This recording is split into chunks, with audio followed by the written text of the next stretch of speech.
Yavrum, düşüyordun neredeyse. Gel, gel bakayım böyle. İyi misin? Ha? Bir yerine bir şey olmadı ya. İyiyim. Korktun mu? Korkmadım. Betim benzin attı ama. Biraz su içsen.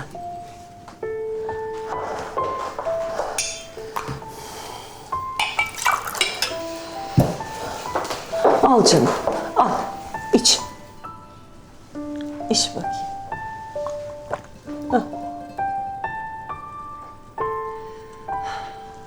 Ne yapıyordun bakayım sen öyle tepelerde? Ha? Kuruladığım şeyleri dolaba kaldırıyordum. Bildan teyzeye yardım etmek için. İyi de senin yaşına uygun değil ki böyle işler.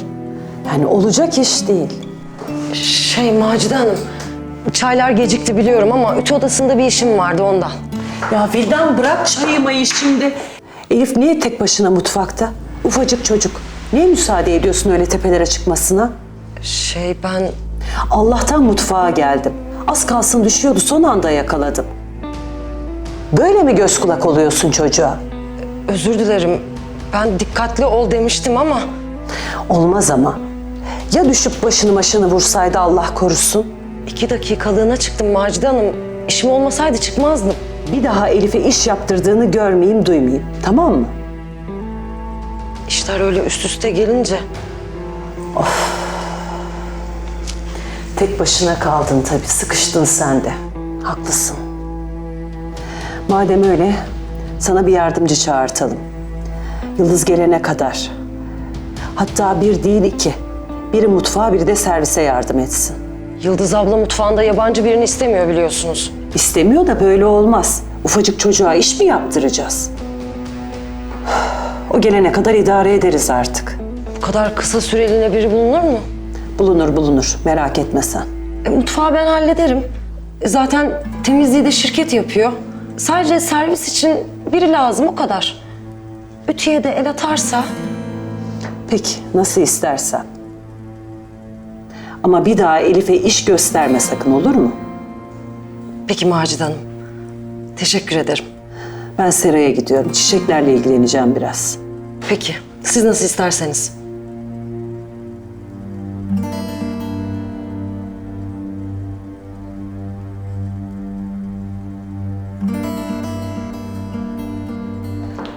Kız her işte hayır var diye buna diyorlar işte.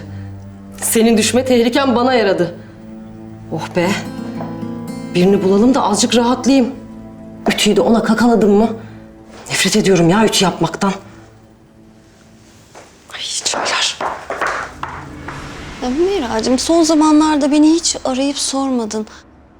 Yani bilmeyerek yanlış bir şey mi yaptım diye düşünmeye başlamıştım artık ben de. Yok canım. Öyle şey olur mu hiç? Yani hep bir meşguliyet vardı. İşte doktor randevuları, bebek için alışverişler falan. Son aylarım yaklaşıyor. Onun için hazırlıklar yapıyorum. Tabii. Haklısın. Macide Hanım da keyifsiz deyince bir problem mi var dedim. Yok canım. Yani ciddi bir şey yok. Sevindim. Ama yok sende bir haller var. Gözlerin şişmiş. Ağladın mı yoksa? Ay, yok canım, ne ağlaması. İyiyim. İyi olmana sevindim. Bak benden gizlemiyorsun değil mi? Kırılırım ama. Ay yok, gerçekten iyiyim. İşte yani geceleri sık sık uyanıyorum. Bu minnoş annesini rahat bırakmıyor. Uykumu alamadığım için de yorgun düşüyorum tabii. Gözlerim falan şişiyor. Anladım canım. Çok iyi anladım.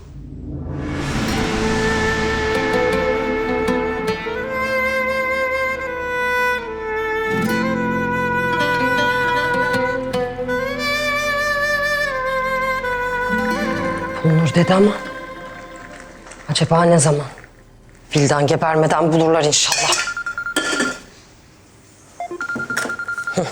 Bir sen eksiktin Jülde.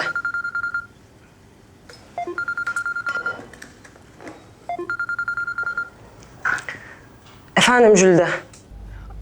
Nasılsın abla? Konuşmuyorduk bayağıdır. İyi misin? İyiyim sağ ol. Önemli bir şey mi Jülde? Şu an işlerin başımdan aştı da. Yok, önemli bir şey yok. Öylesine sadece sesini duymak için aramıştım. Ha, geçenlerde yeni eve çıktık biz. Hayırlı olsun. Eski eve çok yakın. Vakit bulursan gel bir ara. Şu sıralar imkansız Jülde. Konaktaki bir çalışanlardan birisi izin aldı. Onun işleri de bana kaldı tabii. Neyse kapatmam lazım şimdi. Tamam Jülde sağ ol.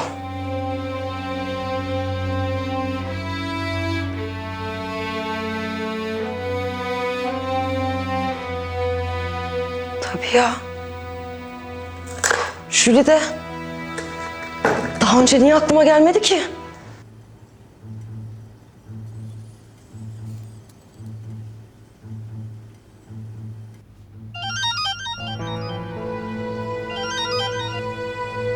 Alo abla? Jülide, ben düşündüm de bugün işlerim bittikten sonra kısa bir süreliğine uğrayabilirim sana. Çok sevindim abla. Tarif etmemi ister misin? Tamam. Şimdi bizim eski evi biliyorsun zaten. Tülay dükkanı da biliyorsun. Tülay dükkandan devam ettiğinde ikinci değil, üçüncü sokaktan içeri gireceksin. Sokağın başında bir anaokulu var. Devam ettiğinde de ileride bir cami var.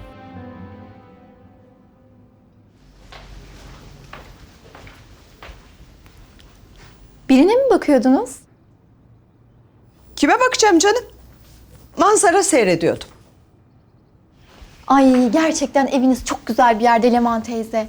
Hele üst katta deniz manzarası böyle tabak gibi görünüyor. Çok hoş. Ah ah. Feridim'in yadigarı bu ev bana.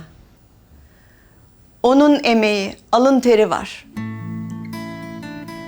O da çok severdi rahmetli Deniz. Ay öyle mi? Yazın işi olmadığı zaman hanım yap şöyle bir kahve de Deniz'e nazır içelim derdi. Allah rahmet eylesin. Yalnız Şafak Bey de babasına çok benziyor. Benzer. Kaşı gözü, boyu posu tıpkı babası gibidir. Size de düşkün belli. Öyledir benim Şafağım. Kadir kıymet bilir. Sabah da kahvaltıda biraz morali bozuk gibiydi. İnşallah bir sıkıntısı yoktur. Morali mi bozuktu? Evet, ağzını bıçak açmıyordu. Sonra aceleyle kalkıp gitti. Fark etmedin mi Leman teyze? Yok, bana hiç öyle gelmedi. Okulda işi var tabii, ondan yoruluyor. Yok öyleydi öyle. Moralsiz de. Ben anlarım. Doğru düzgün bir şey de yemedi. Sözlüsüyle arası mı bozuldu nedir? Aa, ne sözlüsü canım? Daha önce de dedim sana. Yok öyle bir şey. Ne sözlüsü?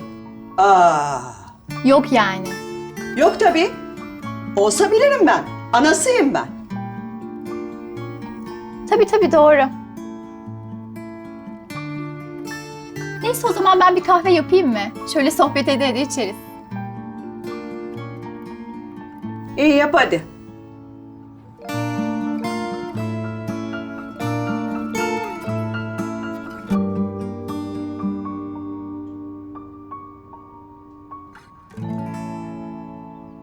Taktı iyice hasba.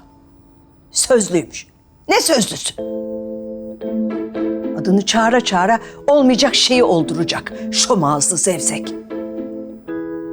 Sözlüymüş.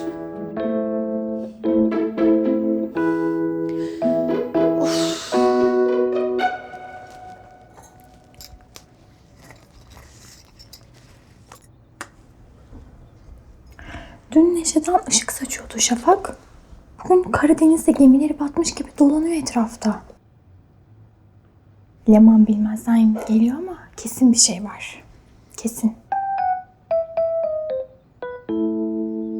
Ben de alevsem çözerim bu işi.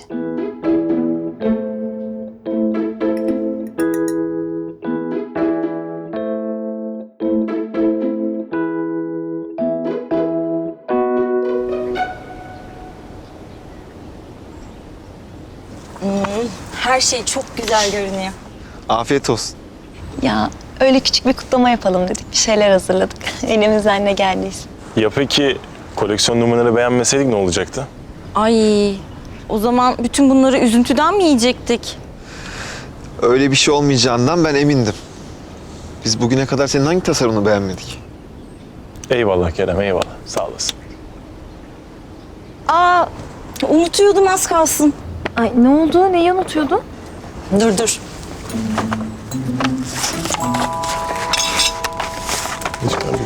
Ben de evde kurabiye yapmıştım da onu getirdim. Gerçi bu ikramlardan sonra biraz sönük kalacak. Yine de ben koyayım buraya. Ya estağfurullah, olur mu hiç öyle şey? Bakalım beğenecek misiniz? Ben buraya koyuyorum. Umarım beğenirsiniz. Ne? Sen kurabiye mi yaptın? Evet, neden şaşırdınız ki Yunus Bey? Hem ben yemek yapmayı çok severim. Daha önce de kursa gitmek istemiştim. Böyle pastadır, börekler falan ama zamanım olmadı. Aklımda muhakkak gideceğim yani bir gün şey yapacağım. Bir dakika Birce, yavaş gel. Bu kadar şaşkınlık benim bünyeme yeter. Neyse. Hadi bakalım bir tadına. Kerem bir dakika. Tadına bakmak istediğine emin misin? Ya niye öyle şeyler söylüyorsunuz? Ne güzel hazırlamış işte kız. Çok güzel görünüyor. Birce, bu kurabiyelerin tadına önceden bakan oldu mu? Evet. Yaşıyorlar mı? Aşk olsun Yunus Bey. Niye öyle söylüyorsunuz? Hem benim elimin lezzeti gayet iyidir. Yunus. Kız o kadar zahmet etmiş, buraya kadar getirmiş. Söylenecek söz mü şimdi bu? Çok güzel olmuş vallahi Birce. Tam kıvamında, ağızda dağılıyor. Vallahi benden de tam not Birce. Harika olmuş, eline sağlık. Afiyetler olsun. Beğenmenize sevindim. Yunus Bey, siz yemeyecek misiniz? Alalım bakalım.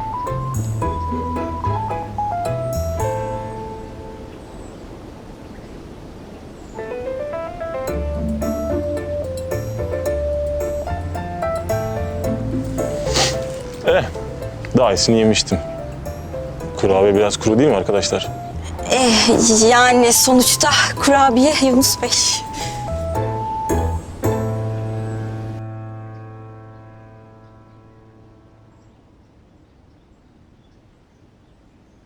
Düzgün katla.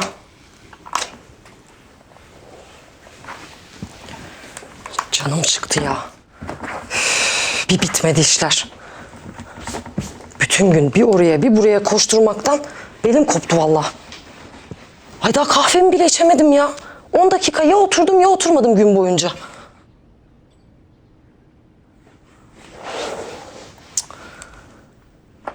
Ay inşallah Jülide teklifimi kabul eder de birazcık olsun beni kurtarır.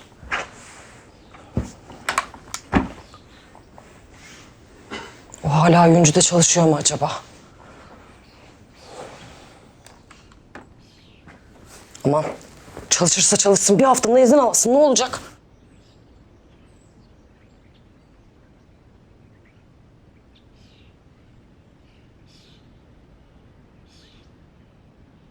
Macide Hanım birisini buldum bulacağım diyesiye kadar bir ay geçer.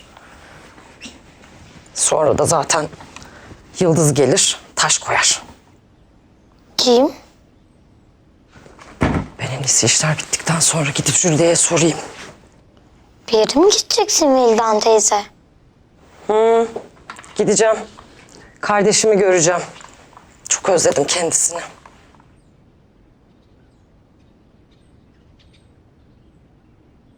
Seni de alayım istersen. Hı? Çok yardım ettin bana bugün. Gezmeyi hak ettin. Götürür müsün gerçekten? Götürürüm tabii, niye götürmeyeyim? Olur, gelirim tabii. Teşekkür ederim Vildan teyze. Bir şey değil. Hadi bitir işlerini de çıkalım.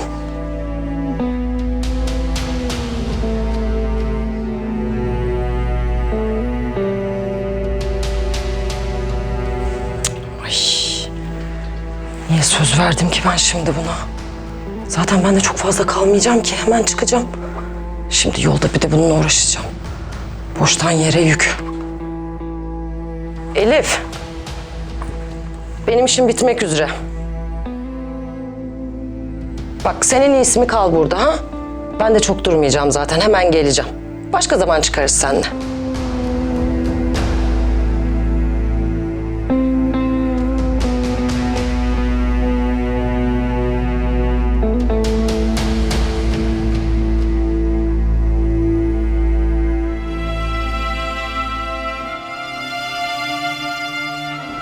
He, şimdi anladım. Siz o yüzden numuneleri tek numara istediniz. Ben de diyorum ki neden farklı numaralardan numune istemiyor Kerem? Aynen öyle. Modelimiz hazırken ilk aşamada fazla üretime gerek yok diye düşündüm. Çok iyi düşünmüşsün Kerem. Elif cidden çok iyi seçim. Evet evet bence de. Hem konakta gördüğümde çok sevmiştim onu. Böyle bıcır bıcır çok güzel bir kız. İyi bir seçim olmuş. Biz de öyle düşündük Süreyya ile. Yani daha doğrusu Süreyya böyle düşünmüştü. Bu fikir ona ait. O yüzden bütün tebrikler Süreyya için. Tebrik ederim Süreyya. Gerçekten iyi düşünmüşsün. Aa, bu arada benim aklıma takılan bir soru var. Nedir? Şimdi bu durum reklamla alakalı ya. Rana Hanım ya da Tarık Bey'e onaylatmamız gerekmiyor mu? Sonradan bir sıkıntı çıkmasın. Birce, karşında büyük patron var senin. Ne biçim söz öyle? Ay yok ben o anlamda dememiştim. Özür dilerim. Yok yok. Konu patronluk falan değil. Sonuçta bu proje bizim projemiz. O yüzden biz ne istiyorsak o olacak.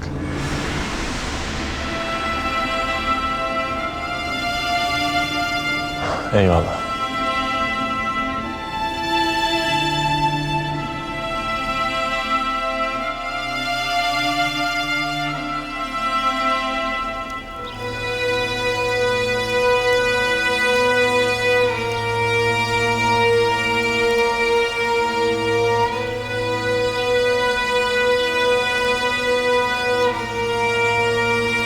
Uyuyor herhalde. Adrese de uyuyor.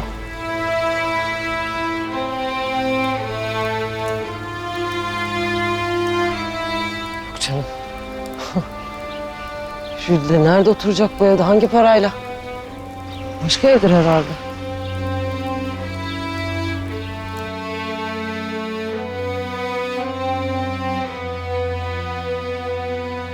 Aa, ablam.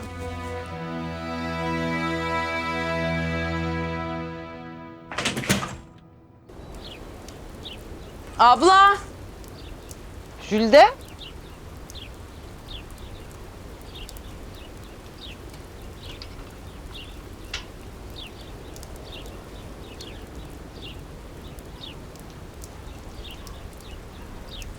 Hoş geldin. Hoş buldum. Kolay bulabildin mi evi? Buldum. Ev çok güzelmiş. Güle güle otur. Sağ ol. Kapıda kaldın, girsene içeri.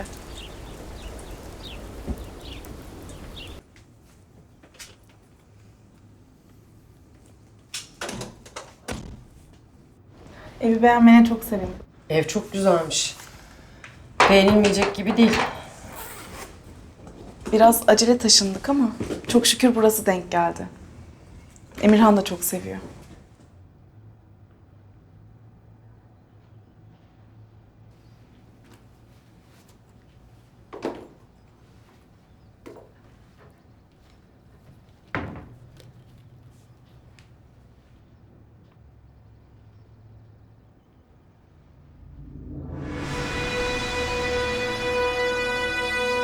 Misafirin mi vardı? Serçe misafirim değil abla. Biz birlikte yaşıyoruz. Öyle mi? Serçe, bu da ablam Vildan. Hoş geldiniz Vildan Hanım. Sağ olun. Ben çay demleyeyim Jülde. İçersiniz değil mi? Zahmet olmazsa. Ben yapsaydım. Yok ben hallederim. Siz hasret giderini.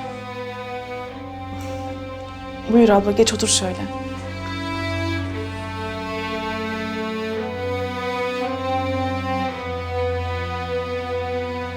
Kim bu, nereden çıktı? Uzun hikaye abla. Ama tesadüf eseri tanıştık. Sonra da can yoldaşı olduk birbirimize. Öyle mi? Sonra daha uzun anlatırım. Ama endişelenme. Serçe çok güvenilir birisidir. İyi öyle diyorsan. Ben bir Serçe'ye bakıp geleyim.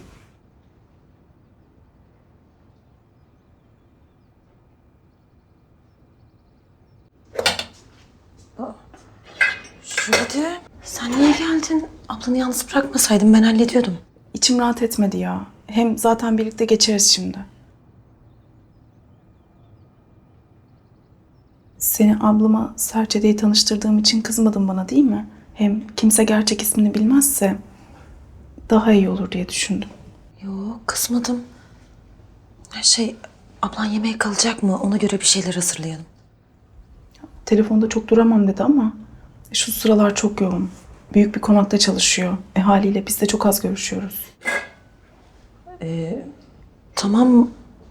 Tamam madem çok kalmayacak yanına geçelim o zaman. Çayın demlenmesinin daha var. Olur.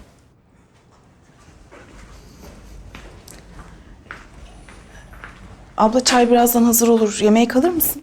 O kadar vaktim yok. Aslında seninle bir şey konuşup hemen çıkacağım. Hayırdır inşallah. Nedir mesele? Sana söylemiştim zaten telefonda. Konakta çalışanlardan biri bu hafta izin aldı. Ben de tek başına işlere yetişemiyorum. Bir yardımcıya ihtiyacım var. Şimdi aklıma kimse gelmiyor. Ama istersen komşulara bir sorayım ben. Mutlaka iş arayan biri vardır. Ben öyle herhangi birini istemiyorum ki. Sen kimi istiyorsun abla? Sen yardım edersin diye düşündüm.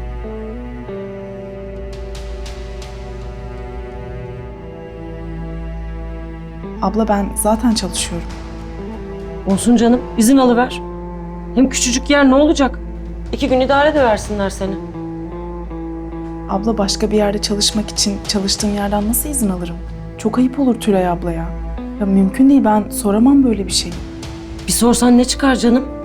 Hem bak zor durumdayım diyorum sana. Sadece ütüye gelsen yeter.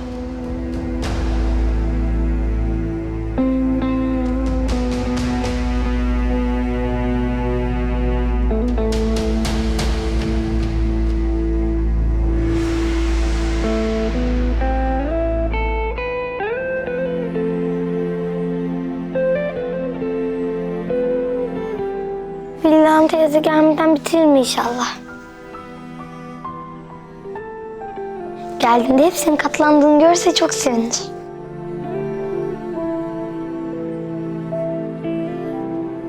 Olmadı galiba. Tekrar katlayayım.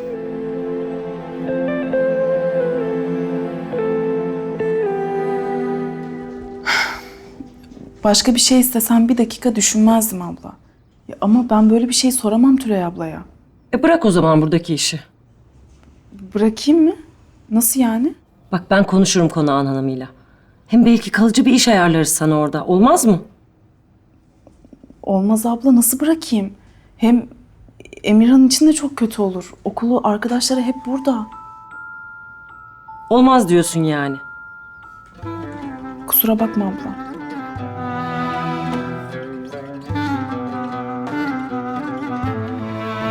İyi sen bilirsin.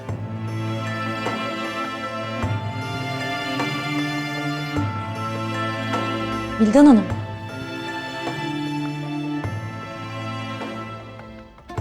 Ya eğer isterseniz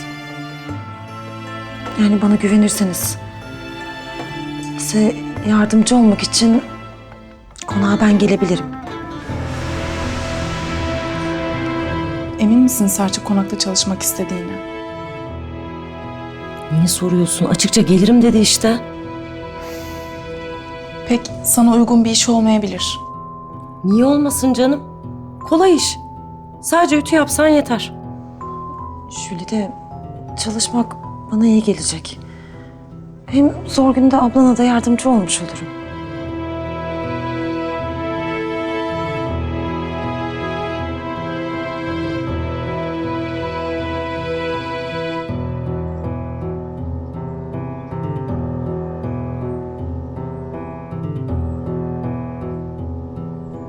Bitti işte.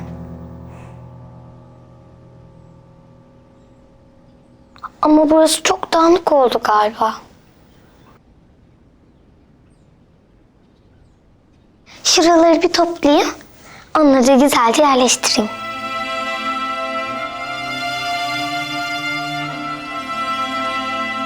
Vildan teyze gelmeden hepsini düzeltirim.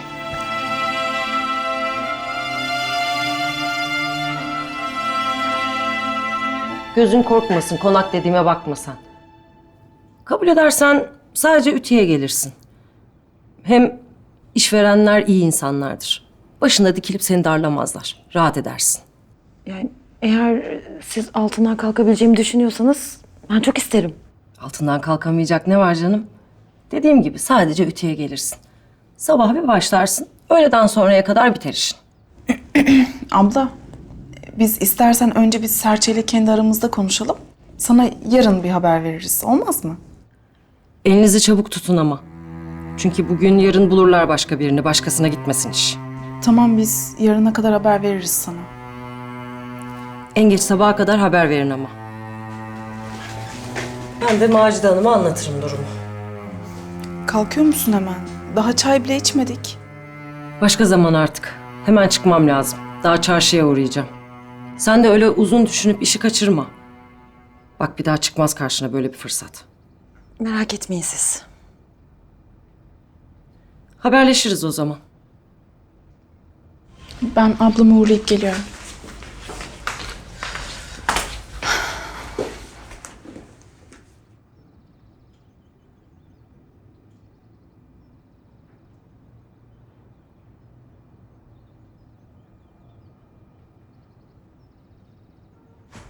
Keşke biraz daha otursaydın abla. Yani ne doğru dürüst hiçbir şey konuşamadık. Başka zaman artık.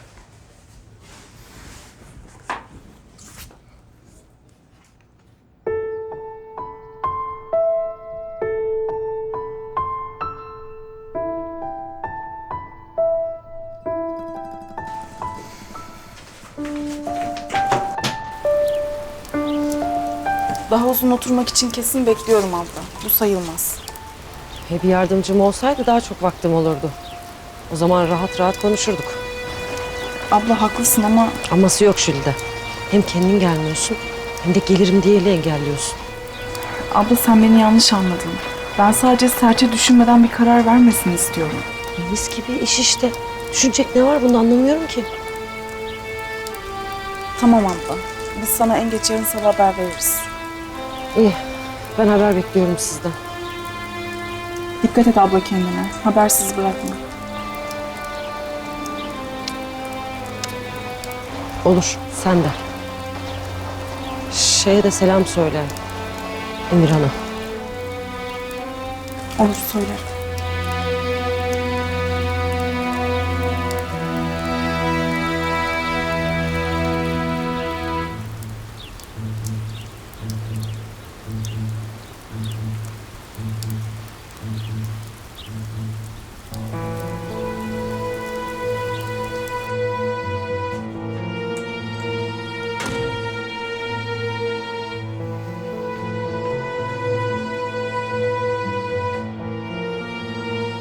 Ablana karşı zor durumda bırakmadım ben seni değil mi? Ya inan isteyerek olmadı bak. Ya, olur mu hiç öyle şey Melek? Niye zor durumda bırakasın ki beni? Ya ne bileyim, sanki konakta çalışmamı çok istemedin. Mesele senin çalışmak istemen değil ki. Başıma bir şey gelir diye korkuyorsun değil mi? Korkuyorum tabii. Baksana, ya kendi ablamı bile seni gerçek adınla değil, Serçe diye tanıştırdım. Hem Veysel abinin söylediklerini hatırlasana. Senin şu sıralar evden çıkman bile çok tehlikeli. Jülide. Ya biliyorum üzüleceksin ama... Bak ben bu işi kaçırmak istemiyorum. Hem evden de çıkmış olurum, bir değişiklik olur. Hem kızımı arayıp bulmak için paraya ihtiyacım var.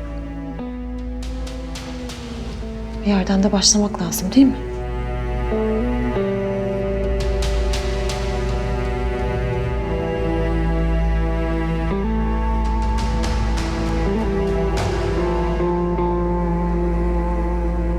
Tamam. Ama önce Veysel abiyle de konuşacağız, olur mu?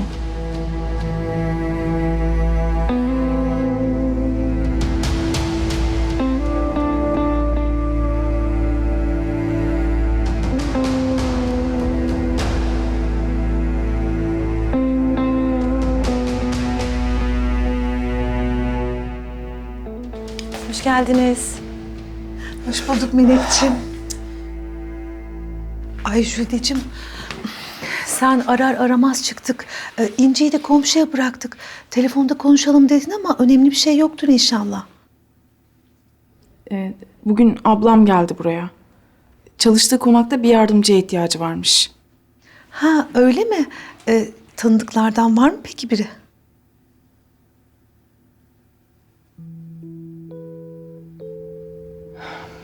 Biz de sizi bunun için buraya çağırdık abla. Tamam da kuzum, bunun bizimle ne ilgisi var ki? Ablam işi önce bana teklif etti. Ben tabii kabul edemeyeceğimi söyledim.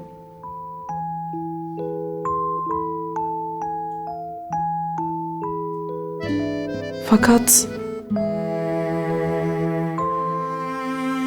Melek bu işte çalışmak istiyor. Melek mi? Melek?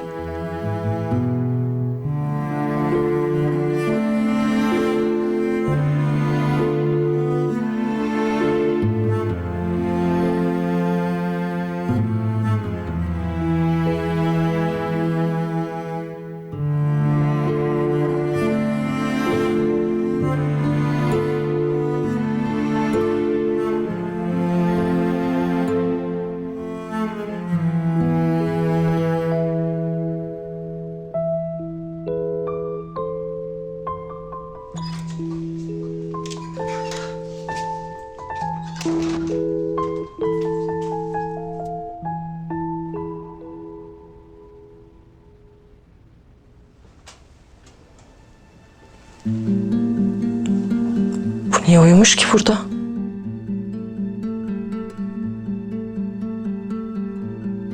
Aferin. Bitirmiş bütün işleri.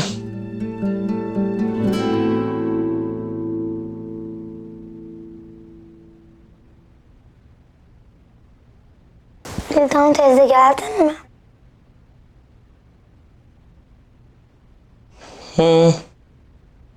Buradaymışım ben. Özür dilerim. Sorun değil. Uyandın işte. Kız, Macide Hanım falan görmedi seni değil mi? Görmedi. Aman iyi. Yine boştan yere bir posta azar işitmeyeyim. Nasıl olsa yardımcı olacak birini de buldum zaten. Muhtemelen yarın başlar. Öyle mi? Kim? Hani kardeşime gittim ya. Ayrıca sana ne ya? Kimse kim? Sanki söylesem tanıyacaksın. Sen burayı sevdin galiba. Hadi şunları çıkartayım da mutfağa gidelim. Daha akşam yemeği var. Yani şu an benim nutkum tutuldu ya. Bende söz bitti. Veysel tamam dur bir sakin ol. Ya nasıl sakin olayım Tülay ya? Nasıl sakin olayım ya? Değil Meleğin işe gidip gelmesi. Yani buradan kapı dışarı çıkması bile tehlikeli ya. Nereden çıktı şimdi bu iş? Veysel. Ya ben seni endişelendirmek ister miyim hiç? Tabii canım, ister misin? İstemezsin. Ya bakın ben biraz daha bu dört duvar arasında kalırsam delireceğim artık. Melekciğim canım benim o kadar haklısın ki bunu almakta. Ama Veysel de haklı bak. Senin dışarı çıkman çok tehlikeli biliyorsun. Ha şöyle Tülay'ım ya. Ağzına sağlık ya. Jülide kızım sen de bir şeyler söylesene ya. Veysel abi, ben tam ne diyeceğimi bilmiyorum. Ya bir taraftan sen çok haklısın. Haklıyım tabii. Ya ama diğer taraftan Meleğe de hak veriyorum.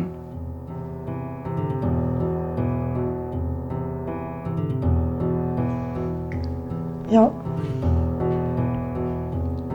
korkunun ecele faydası yok.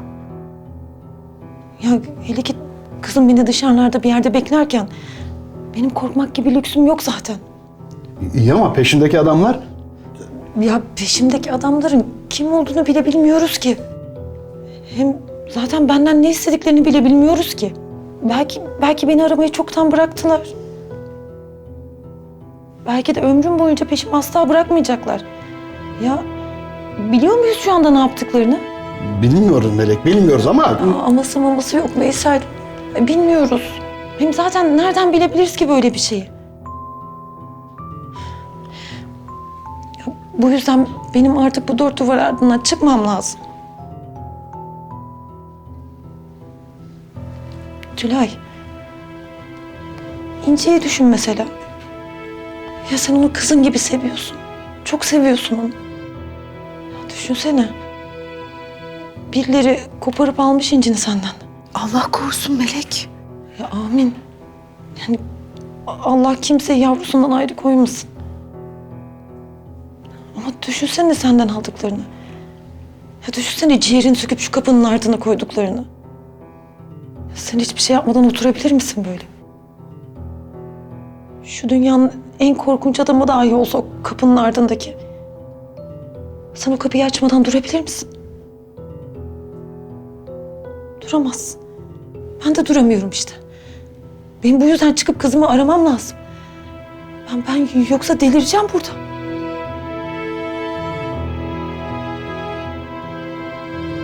Bu işte başlangıç olacak. Melek, bak yani sana Elif'i arama demiyoruz ki. Biraz sabırlı ol diyoruz sadece. Ben artık sabredemiyorum Veysel. Melekciğim, hiç değilse birkaç hafta daha beklesen. Bu esnada bir iz bulup peşinde kimler olduğunu öğreniriz. Sonra istediğin gibi ararsın Elif'i. Biz de yardımcı oluruz sana. Ya bence boşuna korkuyorsunuz. Hem ben yabancı bir kapıya gitmiyorum ki. Jülide'nin ablasının kaç yıldır çalıştığı yere gidiyorum. O konakta başıma ne gelebilir? Kim ne yapabilir ki bana orada?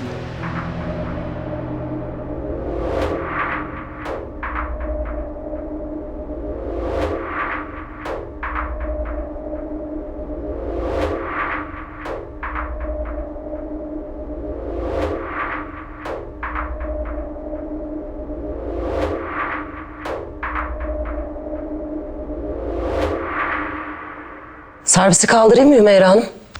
Tarık Bey sofraya gelmeyecek mi?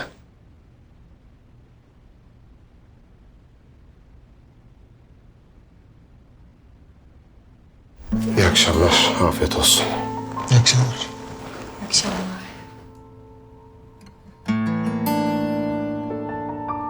Servis yapıyorum Tarık Bey.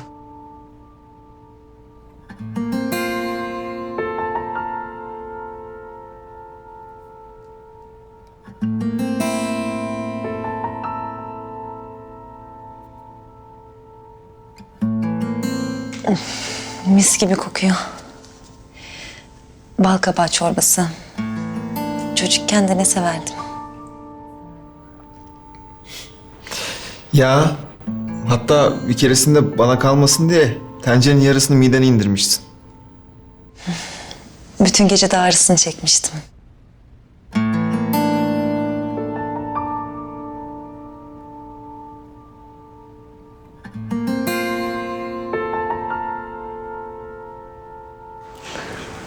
Başka bir arzunuz var mı Macide Hanım?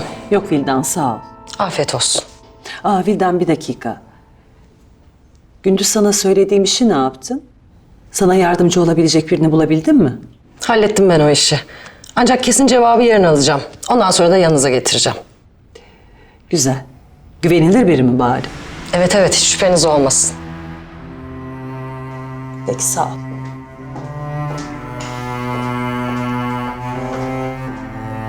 Ne oluyor anne? Niye yeni birini alıyoruz? Yıldız'ın yokluğunda bütün işler Vildan'a kaldı. Çok yoruldu kızcağız. Ben de ona yardımcı olabilecek birini almasını söyledim. Aslında Yıldız kabul etse de sürekli böyle birini alsak. Neyse. Yıldız'ın da gönlünü kırmak istemedin tabii. Aynen öyle yavrum.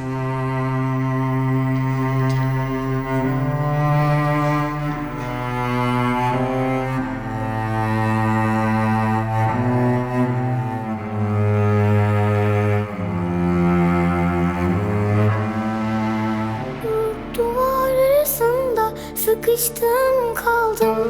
Annesiz, sevgisiz, çaresiz yaşarım. Kara kışlar geçmez mi, bahar hiç gelmez mi? Yoruldum ağlamaktan, nedir günahım?